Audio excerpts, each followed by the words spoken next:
You should not be trying to do powerlifting within the first year or two of training. You need to focus on building muscle and learning the technique of these exercises and building the muscle and the technique and get those reps in.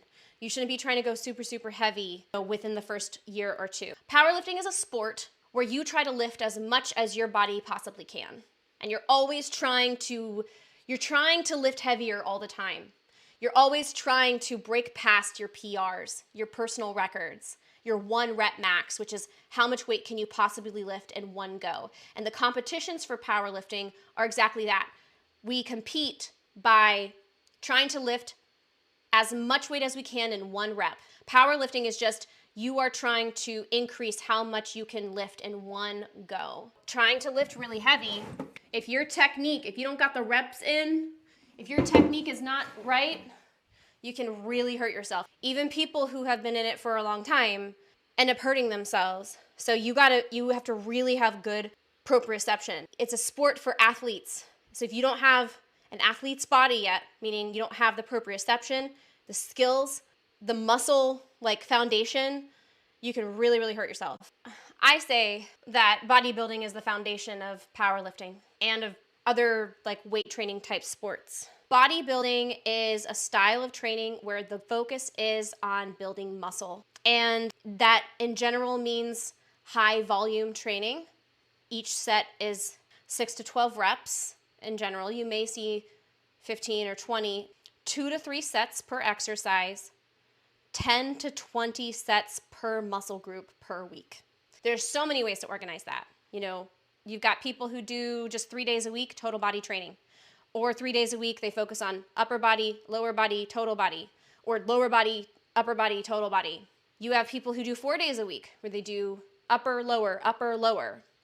You have people who do 5 days a week, 5 to 6 days a week, typically a bro split works with that. And a bro split is where you focus on a muscle group or a couple muscle groups per training session. So typically day 1 would be something like chest and shoulders, or chest, shoulders, triceps, or chest and triceps. And then the next day would be quads or legs essentially. And then you have a back day.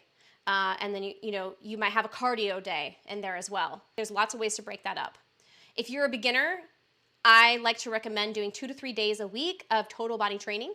So each day that you train, you're doing some legs, some upper body, some core, etc., some back, and you're just kind of spreading it out across the week. That way you're not overtaxing one muscle group. As you get more advanced, then you can start, this is typically what I do with my clients, then I start to kind of break it up so that we have a day where we're focusing on lower body. And so you're gonna have a lot more exercises in that day, a lot more concentrated work on your legs. So you'll be more tired, your legs will be more tired, but then they rest until you get back to total body training on the 3rd day. And then with a bro split, you're hitting it hard on your chest and triceps on day 1, and then you may not actually work your chest and triceps for the rest of the week.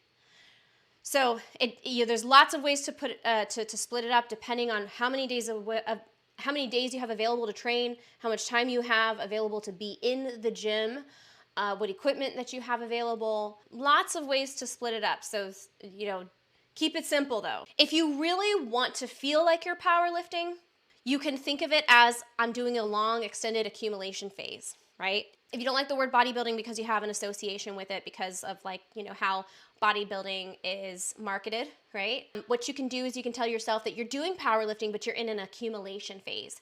Because according to, one of the traditional models of powerlifting, there's different powerlifting programs out there with different marketing, but a very traditional style of programming for powerlifting, which is with the goal towards increasing your 1 rep max, increasing the amount that you can lift in one go, right?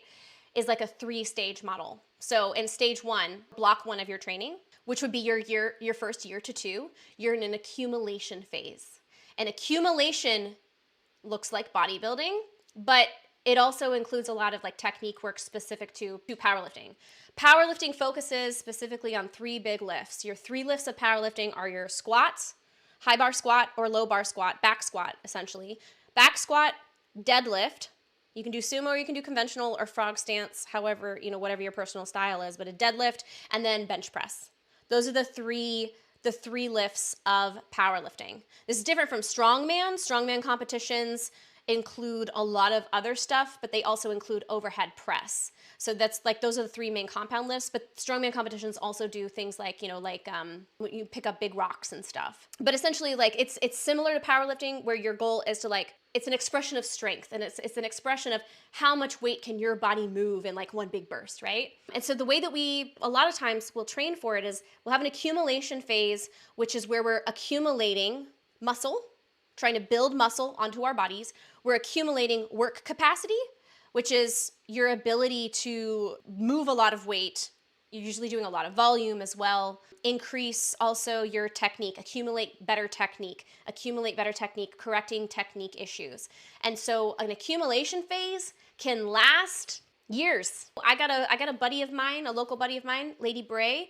She's a competitive powerlifter, and she's taken a whole year off of competing, and she's doing a full accumulation year. And she's only focusing on building muscle, working on her technique. So if you want to think of yourself as a powerlifter, if powerlifting is a sport that you want to do, then you're just going to spend a good year or two in an accumulation block, mastering the technique, building that muscle, very similar to bodybuilding. One difference between accumulation training with an eye towards powerlifting versus straight bodybuilding is straight bodybuilding has a lot of exercises that we call isolation exercises, where you're specifically trying to work a muscle in isolation or a part of the muscle in isolation. For example, with bodybuilding, for shoulders, you want to achieve that Death Star delt, right? The deltoid has like a front part, a lateral part, and a back part.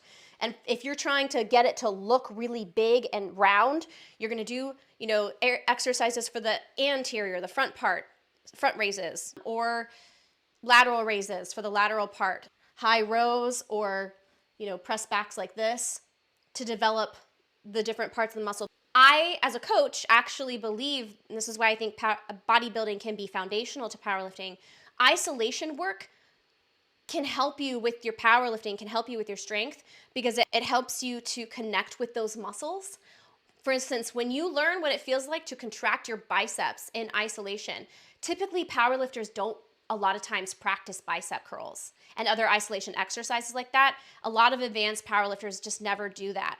I actually think there's value to it though, because especially as a beginner, you're learning to connect with that muscle group so that when you are doing your bench press and you need your biceps to engage isometrically and eccentrically, you have more control over that movement because you have more overall control over all of your bodies in isolation, all of your muscles in isolation. You see what I mean? So that's why I think spending some time doing bodybuilding for the first year or so is such a good way to prepare yourself for entering into the sport of powerlifting. So you can call yourself a powerlifter and say you're in an accumulation cycle and do bodybuilding programs, and that will build towards your strength. And that way, bodybuilding is functional towards powerlifting.